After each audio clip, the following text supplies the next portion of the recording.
वक्रतुंड महाकाय सूर्यकोटि समप्रभ निर्विघ्नं कुरु मे देव सर्वकार्येषु सर्वदा।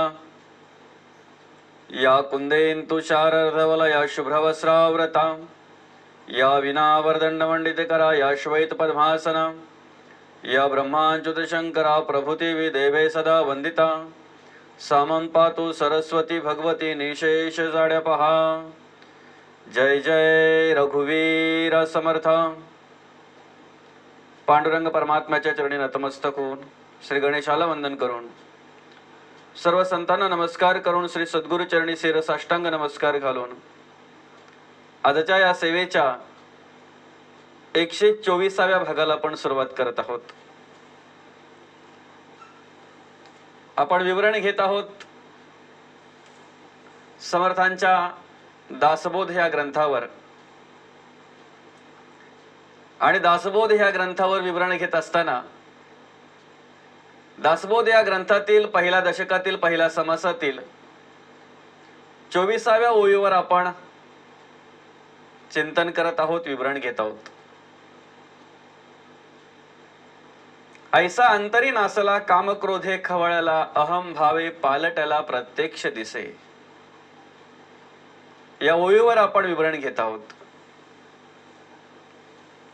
या ओळीवर विवरण घेत असताना आपण मागे बघितलं की माणूस एकदा काय आतमध्ये अंतःकरणामध्ये बिघडला. माणसाच्या अंतःकरणात जर जाणीव नसेल, विवेक नसेल, वैराग्याची शिकवण नसेल, विवेकाची शिकवण नसेल, तर त्या ठिकाणी कशा प्रकारची कर्म निर्माण होतात, कशा प्रकारची विचार पाहायला मिळतात, ह्याचं चिंतन आपण केलं, ह्याचं विवरण आपण मागे घेतलेलं आहे. समर्थ म्हणतात, बाबा रे, अंतःकरण जर पवित्र नसेल, ऐसा अंतरी नासला, म्हणजे अंतरात जर सगळे दोष असतील, अंतरात जर सगळ्या प्रकारची घाण असेल, घाणेरडी कर्म असतील, घाणेरडे विचार असतील, तर वरून वरून उपचार करून ते जाणार नाहीत. रोग आतमध्ये झालेला आहे, आजार आतमध्ये झालेला आहे, वरी वरी उपचार काय करे, अशी ओळख एक दासबोधामध्ये समर्थाने दिलेली आहे.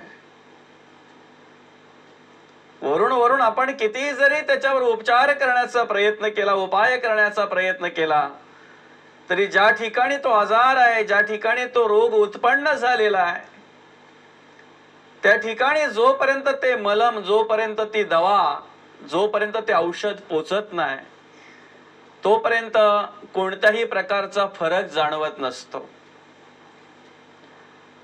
त्याचप्रमाणे माणूस अंतःकरणात जर समजा बिघडलेला आहे, आतून जर बिघडलेला आहे, अंतःकरणात जर एखाद्याचं बिघडलेलं आहे, घाणेरडा आहे, त्या ठिकाणी सगळ्या नको त्या वाईट वासना उत्पन्न होत आहेत. नको त्या वाईट वासनेतून नको ते विचार उत्पन्न होत आहेत. वेगवेगळ्या प्रकारची कर्म करण्यासाठी इंद्रियांना प्रवृत्त केलं जातंय, स्फुरण दिलं जातंय त्या अंतःकरणातून. त्या अंतःकरणात जर बदल घडवायचा आहे, तर त्यासाठी वरून किती जरी आपण ड्रेस वेश केला, वरून किती जरी आपण रंगरंगोटी केली, वरून कितीही जरी मलमपट्ट्या करण्याचा आपण प्रयत्न केला, तरी अंतःकरणात बदल घडत नाही किंवा अंतःकरणात बदल घडणार नाही. म्हणून संतांनी नेमका काय केला, तर हे निरूपण, हे कीर्तन, हे प्रवचन अंतःकरणापर्यंत पोचेल असं मार्गदर्शन केलं. ते अंतःकरणापर्यंत पोचून त्या माणसाला समाधान प्राप्त होईल असं मार्गदर्शन केलं. म्हणून आज बहुतांशी बदल का पाहायला मिळत नाही, परिवर्तन का पाहायला मिळत नाही? संतांनी दाखवलेलं आहे, संतांनी सांगितलेलं आहे की बाबा रे, सांगणाराही त्या अधिकाराचा पाहिजे किंवा सांगणाराचेही अंतःकरण स्वच्छ पाहिजे. आधी केले मग सांगितले. सांगणारा त्या कर्माचरणात पाहिजे, बोलणारा त्या कर्माचरणात पाहिजे, आणि मग तो बोलल्यानंतर परिवर्तन घडत असते. म्हणून संतांनी सांगितलेलं आहे, माणसाच्या मनोरंजनासाठी अनेक गोष्टी आहेत. माणसाचं मनोरंजन होईल अशा अनेक प्रकारच्या गोष्टींची मनुष्याने निर्मिती केलेली आहे. अनेक प्रकारच्या गोष्टी अशा कितीतरी माणसाने निर्माण केलेल्या आहेत की जेणेकरून माणसाचं मनोरंजन होईल. तिथे माणसाने मनोरंजन करावं. कीर्तन म्हणजे मनोरंजन नाही, प्रवचन म्हणजे मनोरंजन नाही, निरूपण म्हणजे मनोरंजन नाही, किंवा मनोरंजनासाठी निरूपण कीर्तन प्रवचन नाही. संतांचे ग्रंथ, संतांचे अभंग हे मनोरंजनासाठी नाही, मनाकडे परिवर्तनासाठी आहेत. मनाच्या परिवर्तनासाठी कीर्तन आहे, अभंग आहेत संतांचे, संतांचं वाङ्मय आहे, निरूपण आहे, प्रवचन आहे. आणि मग संत काय करतात तर त्या अधिकाराचा प्रथम निर्माण करतात. ज्या ठिकाणी ज्या रेड्याच्या मुखातून वेद गाऊन घ्यायचे आहेत त्या ठिकाणी प्रथम ती स्थिती निर्माण करतात. ज्या ठिकाणाहून ज्या माणसाच्या मुखातून ते निरूपण, ते कीर्तन, ते प्रवचन गाऊन घ्यायचं आहे, माध्यम फक्त ते एक तो देह आहे, पण बोलविता धणी वेगळाची असेल. बोलविता धणी तो परब्रह्म आहे, बोलविता धणी तो देव आहे, संत आहेत. संत हे सर्व काही कार्य करून घेत असतात, आपण फक्त मध्यस्थ असतो. ज्याप्रमाणे आचारी वेगळा असतो आणि जेवण करणारे वेगळे असतात, ह्यांच्या दोघांच्या मध्ये एक वाढप्या असतो. आचार्याने निर्माण केलेलं ते ज्याला भूक आहे त्याच्यापर्यंत पोचवण्याचं काम वाढप्या करत असतो. त्याचप्रमाणे संतांनी जे काही वाङ्मय तुमच्या आमच्यासाठी ठेवलेलं आहे, संतांचं चरित्र आहे, परमार्थ आहे, संतांचे विचार आहेत, कीर्तन आहे, प्रवचन आहे, निरूपण आहे, हे आपल्यासारख्याला ज्याला भूक आहे, ज्याला त्याची गरज आहे, समाजामध्ये ज्या ज्या माणसाला त्या विचारांची गरज आहे त्या त्या माणसापर्यंत हे विचार पोचवण्यासाठी केवळ एक मधलं माध्यम म्हणून संतांनी एखादा देह पुढे केलेला असतो. पण त्यासाठी आधी त्या अधिकाराप्रमाणे त्याला ते मार्गदर्शन करत असतात, त्याला त्या ठिकाणी ती स्थिती निर्माण करत असतात. आणि म्हणूनच मग आधी केले मग सांगितले. बोलण्याचा अधिकार, सांगण्याचा अधिकार कोणाचा असतो? ज्याचं अंतःकरण पवित्र आहे, मग त्यासाठी मांडलेला आहे. जया अंतरी भगवंत, बघा समर्थांनी या दासबोधामध्येच मांडलेला आहे. अंतःकरण पवित्र, अर्थातच अंतःकरणामध्ये देवाचे विचार, देवाचा परमार्थ भरलेला आहे. मग त्या ठिकाणची स्थिती काय असते ती संतांनी या ठिकाणी मांडलेली आहे. जया अंतरी भगवंत अचळ राहिला निवांत, तो स्वभावे जे बोलत ते ब्रह्मनिरूपण. अंतःकरणामध्ये जर समोरच्याचा बदल घडवायचा आहे, अंतःकरणातला दोष जर नाहीसा करायचा आहे, अंतःकरणातला दोष जर नष्ट करायचा आहे तर त्यासाठी देणाऱ्याचंही मन किंवा अंतःकरण त्या पद्धतीचं निर्मळ पाहिजे, पवित्र पाहिजे. देणाऱ्याकडे जर नम्रता असेल तर ते विचार घेणाऱ्याकडेही नम्रता निर्माण होते. देणारा जर अभिमानातून देत असेल, देणाऱ्याकडे जर अभिमान असेल तर घेणाऱ्याकडेही अभिमान आपोआप निर्माण होतो. म्हणून आधी केले आणि मग सांगितले. आपण स्वतःला शोधणे याला आत्मज्ञान म्हणतात. आपल्याला स्वतःला आपण शोधणे याला आत्मज्ञान म्हणतात. आपल्या अंतःकरणात आपण अंतःकरणाचा विचार करणे याला आत्मज्ञान म्हणतात. आणि हे आत्मज्ञान ज्या ठिकाणी प्राप्त झालं ना त्याला त्या अधिकाराचा संत निर्माण करतात, त्या पात्रतेचा निर्माण करतात. म्हणून मांडलेलं आहे. अंतरामध्ये जर एखादा दोष असेल, एखादा आजार झाला असेल तर त्यासाठी ज्या पद्धतीने ती गोळी आपल्याला आतमध्ये गिळावी लागते, ते औषध आपल्याला तोंडातून आतमध्ये आपल्याला पोटामध्ये ते गेलं पाहिजे म्हणून ते खावं लागतंय, गिळावं लागतंय. आणि मग ते अंतरीचा जो काही आजार असेल तो आजार हळूहळू हळूहळू बरा होत असतो. त्याच पद्धतीने संतांना सांगायचंय, समर्थांना सांगायचंय, ऐसा अंतरी नासला. आतमध्ये जे दोष भरलेले आहेत, आतमध्ये जे विचार भरलेले आहेत, आतमध्ये जे वाईट गुण भरलेले आहेत, ते दोष जर नाहीसे करायचे आहेत, त्या गुणामध्ये जर परिवर्तन घडवायचं आहे, त्या कर्मामध्ये जर परिवर्तन घडवायचं आहे तर हे निरूपण, हे कीर्तन, हे प्रवचन, संतांचं वाङ्मय अंतःकरणापर्यंत गेलं पाहिजे. आणि ते वाङ्मय अंतःकरणापर्यंत नेण्यासाठी साधन आपल्याला काय दिलेलं आहे? श्रवण इंद्रिय. श्रवण इंद्रियातून मग ते अंतःकरणापर्यंत जाते. म्हणून नवविधा भक्तीतली पहिली पायरी ही समर्थांनी श्रवण सांगितलेली आहे. संतांनी श्रवण ही पहिली पायरी सांगितलेली आहे.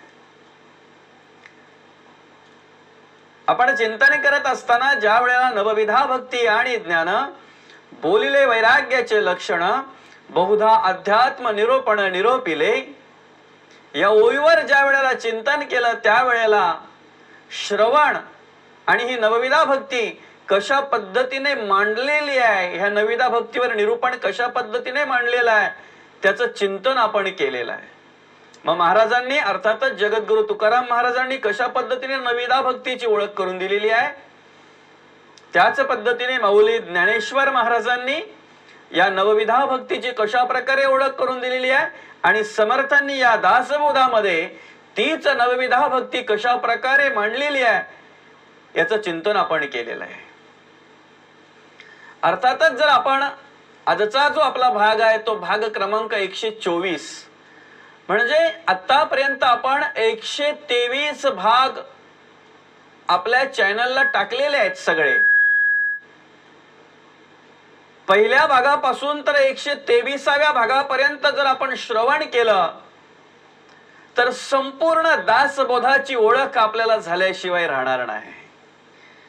समर्थांना नक्की या दासबोधातून काय सांगायचं आहे, या दासबोधामध्ये कशा प्रकारचं निरूपण मांडलेलं आहे त्याची ओळख आपल्याला झाल्याशिवाय राहणार नाही. कारण समर्थांनी आपल्या मुखातून त्याच पद्धतीचं निरूपण, त्याच पद्धतीचं विवरण करून घेतलेलं आहे. पहिला समास म्हणजेच संपूर्ण दासबोधाचं सार आहे. संपूर्ण दासबोधामध्ये कशा पद्धतीचं निरूपण समर्थांनी मांडलेलं आहे ते थोडक्यात चिंतन, ते थोडक्यात निरूपण समर्थांनी या पहिल्या समासामध्ये केले.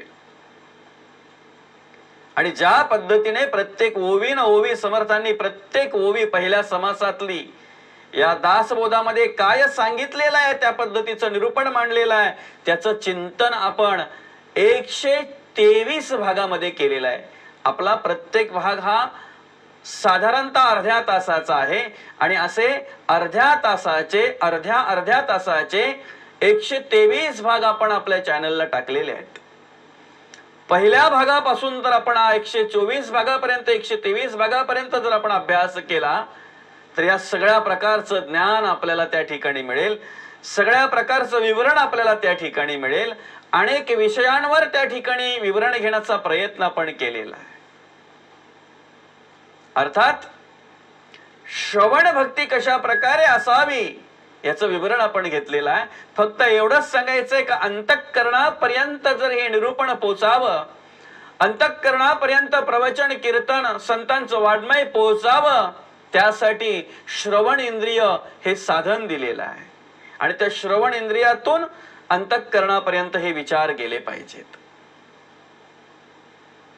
एकदा अंतःकरणामध्ये गेले ना हे विचार की मग अंतरी गेली या अमृत. हे अमृत आहे, हे माणसाला अमर करणार अमृत आहे. संतांचं वाङ्मय, संतांचं निरूपण, संतांचं कीर्तन, संतांचं प्रवचन, याला काय दिलेलं आहे नाव संतांनी? अमृत. अमृताची आरवटी घातली असे गोमटी, ज्ञानी जन भरती ओटी.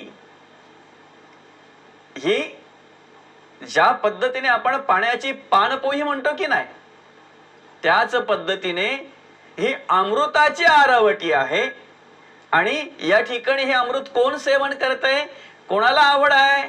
ज्याचं अंतःकरण पवित्र आहे. म्हणजे बघा समर्थांनी कसं मांडलेलं आहे, जो अंतरामध्ये नासलेला आहे ना, ऐसा अंतरी नासला. जो अंतरामध्ये नासलेला आहे की नाही, त्याला ह्या अध्यात्माची आवड नसते, त्याला परमार्थाची आवड नसते, त्याला हे अमृत सेवन करण्याची आवड नसते. मग हे अमृत सेवन कोण करतंय? ज्याचं अंतःकरण पवित्र आहे, त्याच्या पिंडामध्ये हे अर्थातच जर पाहायला गेलं तर हे अमृत सेवन करण्याचा एक त्या ठिकाणी आवड निर्माण झालेली असते आणि हे अमृत तो सेवन करत असतो. श्रवण रूपे अमृत, कीर्तन असो, प्रवचन असो, निरूपण असो, हे अमृत आहे. हे प्रत्येक माणसाला काय करतंय? अमर करतंय. म्हणजे काय तर विचाराने, गुणाने, परमार्थातून मरावे परी कीर्ती रूपी उरावे, या पद्धतीने ते अमर करत असते. देह जातोय, देहाची माती होते. पृथ्वी, आप, तेज, वायू आणि आकाश या पंचभूतांचा देह आहे, पंचभूतात्मक देह आहे.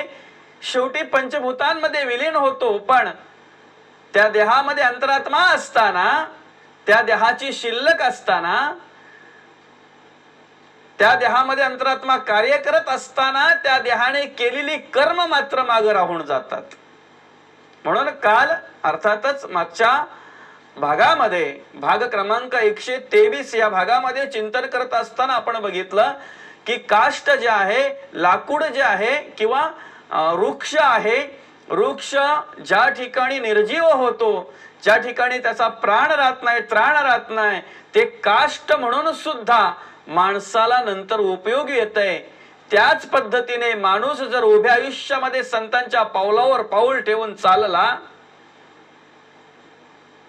संत विचाराने जर कर्म केली, संतांचे विचार जर त्याच्या पिंडामध्ये असतील, तर त्याच विचाराने त्याच कर्माने तो देह जरी गेला तरी कर्माने आणि विचाराने मात्र नक्कीच या जगामध्ये शिल्लक राहतो. त्याचे विचार इतरांना प्रेरणादायी ठरतात. त्याचे विचार अखंड इतरांना एक मार्गदर्शक म्हणून कार्य करत असतात. आणि हेच कार्य आजही संतांचं चालू आहे.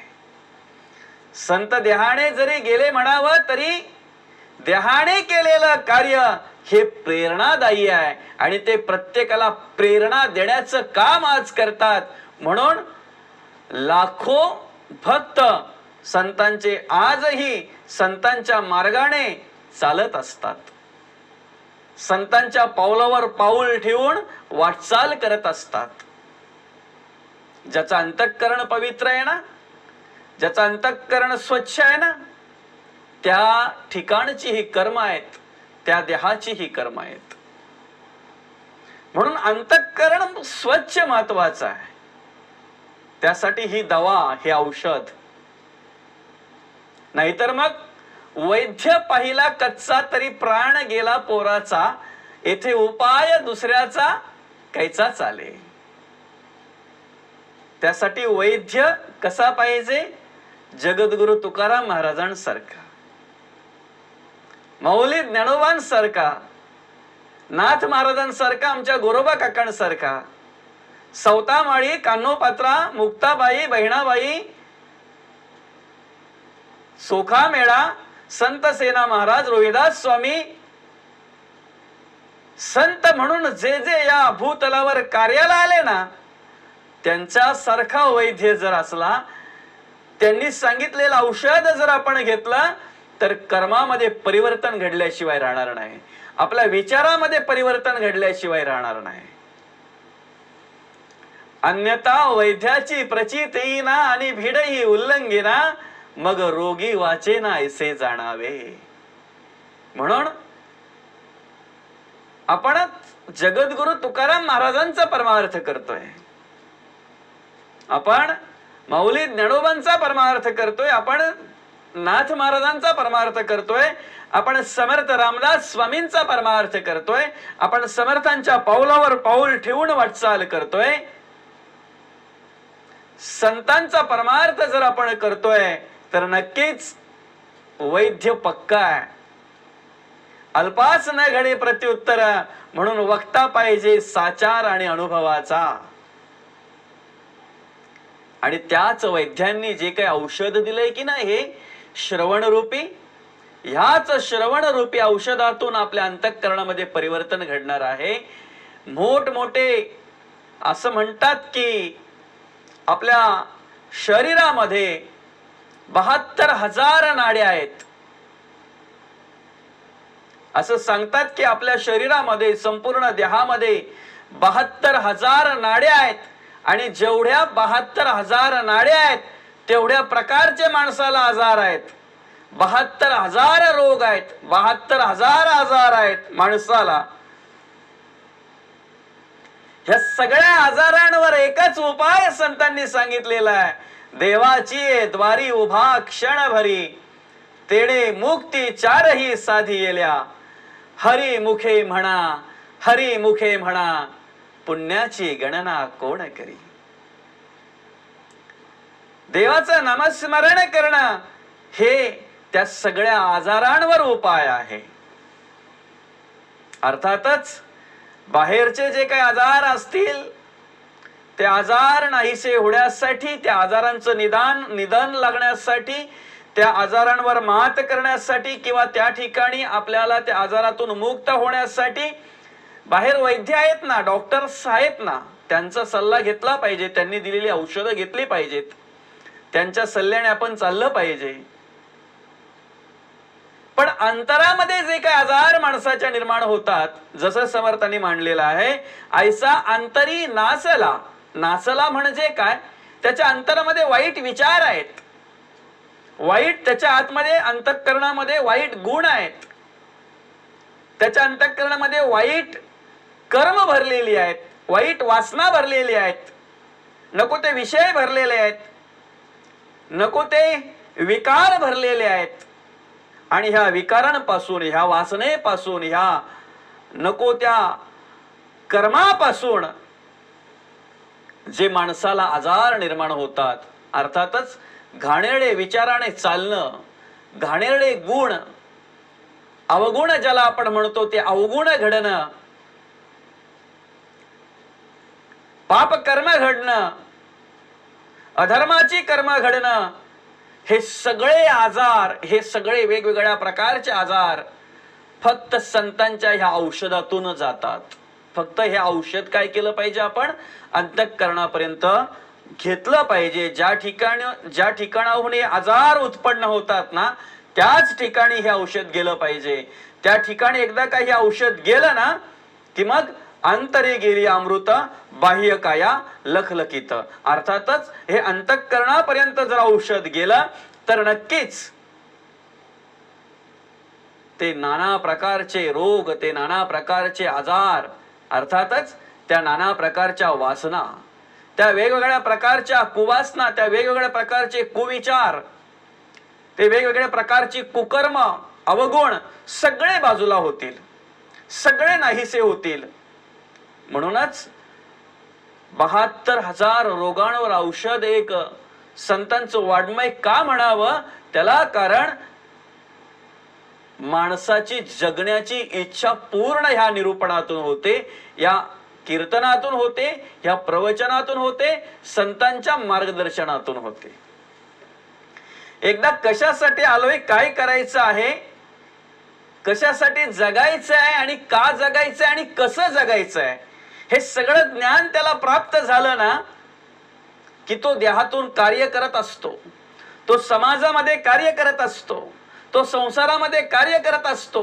पण हे सगळं कार्य करत असताना एक दिवस मला जायचंय ह्या स्मरणातही असतो. आणि ह्या स्मरणात जो माणूस कार्य करतोय की ना, तो अखंड चांगल्या प्रकारची कर्म करतो, तो अखंड चांगल्या प्रकारचे विचार या समाजाला देऊन जात असतो. कारण त्याला माहिती आहे कोण काळ येईल कायचा याचा न कळे की भरवसा. कुठल्या प्रकारचा काळ कसा येईल आणि कधी मला घेऊन जाईल, त्याला घेऊन जाण्याच्या आधीच मी माझ्या कीर्ती रूपाने या सृष्टीवर राहिलो पाहिजे. माझे विचार या सृष्टीवर राहिले पाहिजेत, माझे गुण या सृष्टीवर राहिले पाहिजेत, की जेणेकरून माझा देह जरी गेला तरी माझे विचार इतरांना प्रेरणादायी ठरले पाहिजेत अध्यात्मासाठी, परमार्थासाठी. माझी कर्म इतरांना प्रेरणादायी ठरली पाहिजेत अध्यात्मासाठी, परमार्थासाठी, उत्तम कर्म आचरणासाठी, उत्तम मार्गाने वाटचाल करण्यासाठी माझं हे मार्गदर्शन इतरांना प्रेरणादायी ठरलं पाहिजे. हेच कार्य संतांचं असतंय. आणि तेच कार्य संतांच्या पावलावर पाऊल ठेवून निरापेक्षेने आणि निष्कामतेने, संतांच्याच प्रेरणेने, संतांच्याच सामर्थ्याने हे आपण करत असतो. कारण संतांच्या सामर्थ्याशिवाय कुठलीही गोष्ट, अर्थातच आध्यात्मिक गोष्ट कुठलीही शक्य नाही. जर आपल्याकडून परमार्थ घडतोय, आपण परमार्थ करतोय, जर आपण समाज प्रबोधनाचं कार्य करतोय, तर या ठिकाणी आपण 100% मान्यच केलं पाहिजे की हे संतांचंच कार्य आहे. संतच आपल्याकडून करवून घेतात. फक्त आपलं माध्यम एक साधन म्हणून, आपला उपयोग मधलं माध्यम म्हणून आपण कार्य करायचं आहे. औषध संतांचं आहे. ते औषध संतांचं देण्यासाठी ज्या ठिकाणी तो आजार उत्पन्न झालेला आहे त्या रोग्याकडे ते औषध पोहोचवणं हे आपलं काम आहे. त्याच पद्धतीने संतांचं जे वाङ्मय आहे, संतांचे जे चांगले विचार आहेत, ते विचार अवघ्या जगासमोर पोचावे, अवघ्या जगामध्ये पोचावेत, नवे नवे तर संपूर्ण समाजामध्ये पोचावेत. आणि नुसते पोचावेत नाही तर ज्या ठिकाणी त्यांची आवश्यकता आहे, ज्या ठिकाणी त्यांची गरज आहे, त्या ठिकाणी परिवर्तन घडावं. हाच उद्देश फक्त असतो आणि ह्याच प्रकारचं कार्य संत करत असतात. हे जे कार्य आहे आपलं, हे कार्य अखंडपणे आणि शेवटपर्यंत संतांनी करवून घ्यावं असं संतचरणी आपण नम्र प्रार्थना करूया, नम्र निवेदन करूया. आणि या ठिकाणी ही झालेली सेवा समर्थ चरणी अर्पण करून आजचा हा भाग क्रमांक 124 या भागाला, या सेवेला या ठिकाणी पूर्णविराम देऊया. रामकृष्ण हरी, रामकृष्ण हरी, रामकृष्ण हरी.